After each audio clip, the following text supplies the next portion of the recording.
আসসালামু আলাইকুম রহমতুল্লাহি ওবারাকাতু।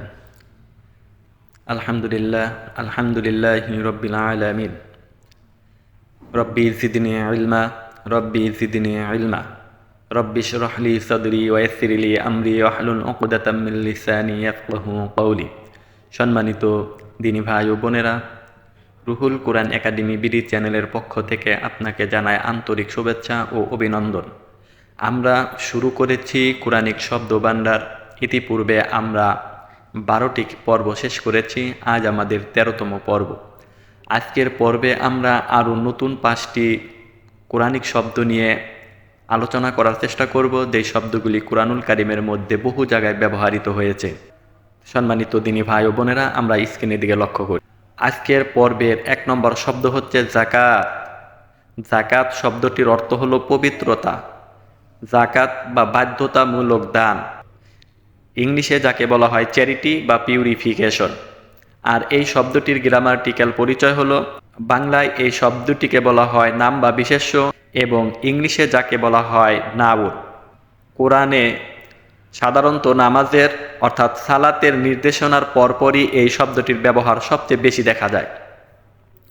সম্মানিত দিনী ভাই ও বোনেরা, আমরা আজকের পর্বের 2 নম্বর শব্দের দিকে লক্ষ্য করি, যেখানে বলা হয়েছে মারুফ।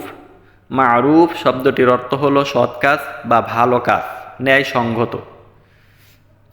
মারুফ শব্দটির অর্থ কি? মারুফ শব্দটির অর্থ হলো সৎ কাজ, ভালো কাজ বা ন্যায়সঙ্গত। ইংলিশে যাকে বলা হয় গুড। আর এই শব্দটির গ্রামাটিক্যাল পরিচয় হলো, এটি একটি নাম বা বিশেষ্য, আরবিতে যাকে বলা হয় এসএম এবং ইংলিশে যাকে বলা হয় নাউন। এই শব্দটি আমর বিল মারুফ অর্থাৎ সৎ কাজের আদেশ দেওয়ার ক্ষেত্রে এই শব্দটি বহুল ব্যবহৃত হয়েছে। সম্মানিত দিনী ভাই ও বোনেরা, আমরা আমাদের আজকের পর্বের 3 নম্বর শব্দের দিকে লক্ষ্য করি। বলা হয়েছে ইয়ালামু। ইয়ালামু শব্দটির অর্থ হলো তিনি জানেন বা জানবেন, যাকে ইংলিশে বলা হয় হি নোস। আর এই শব্দটির গ্রামাটিক্যাল পরিচয় হলো, এই শব্দটি হলো একটি ফেল এবং যাকে বলা হয় বর্তমান এবং ভবিষ্যৎকাল, ইংলিশে যাকে বলা হয় প্রেজেন্ট অ্যান্ড ফিউচার টেন্স। আর এই শব্দটি হলো থার্ড পারসন সিঙ্গুলার, আরবিতে যাকে বলা হয় ওয়াহেদ মুজাক্কার গয়ব। আল্লাহ যে অন্তরের খবর থেকে শুরু করে মহাবিশ্বের সব কিছু জানেন, তা বোঝাতে এই শব্দটি ব্যবহৃত হয়।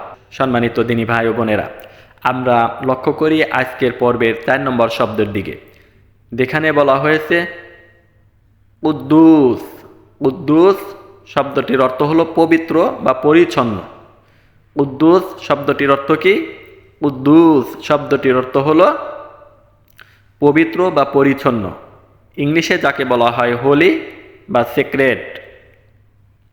আর এই শব্দটির গ্রামাটিক্যাল পরিচয় হলো, এটা একটি নাম বা বিশেষ্য, যাকে আরবিতে বলা হয় এসএম এবং ইংলিশে যাকে বলা হয় নাউন।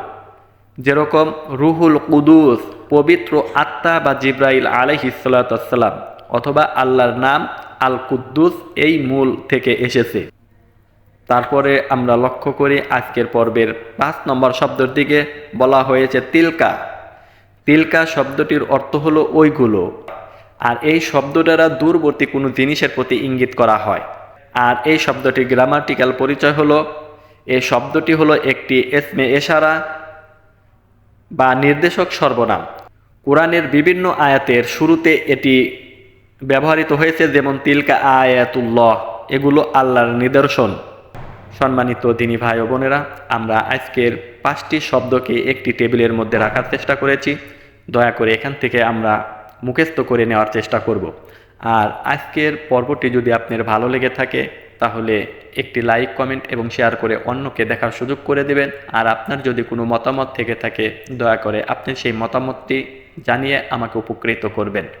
আমরা ইতিপূর্বে 2টি প্লে লিস্ট শেষ করেছি। একটা প্লে লিস্ট হলো শব্দে শব্দে অর্থ বুঝে নামাজ পড়া শিখুন।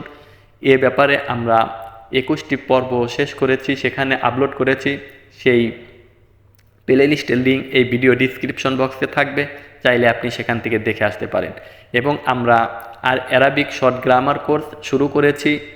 তারপরে আমরা নাদিয়াতুল কায়দা ধারাবাহিক ক্লাস, সেখানে আমরা 25টি ভিডিও আপলোড করেছি। আমাদের মোট 4টি প্লে লিস্ট রয়েছে। এই 4টি প্লে লিস্টের লিঙ্ক এই ভিডিও ডিসক্রিপশন বক্সে দেওয়া থাকবে, চাইলে আপনি আমাদের পিছনের পর্বগুলি দেখতে পারবেন। আর আপনি যদি আমাদের চ্যানেলে নতুন হয়ে থাকেন তাহলে অনুরোধ করব চ্যানেলটিতে সাবস্ক্রাইব করে আমাদের সঙ্গে থাকার জন্য। আর আপনি যদি ইতিপূর্বে সাবস্ক্রাইব করে থাকেন তাহলে সেজন্য আপনাকে অসংখ্য ধন্যবাদ। জাযাকাল্লাহু খাইর। আল্লাহ আপনাকে উত্তম প্রতিদান দান করুক। আমরা পরবর্তী পর্বে আরও 5টি শব্দ নিয়ে আসার চেষ্টা করব, যেই শব্দগুলি পবিত্র কুরআনুল কারীমের মধ্যে বেশি ব্যবহৃত হয়েছে। সেই ভিডিওটি দেখার আমন্ত্রণ জানিয়ে আজকের মতো এখানেই শেষ করছি। আসসালামু আলাইকুম ওয়া রাহমাতুল্লাহি ওয়া বারাকাতুহু।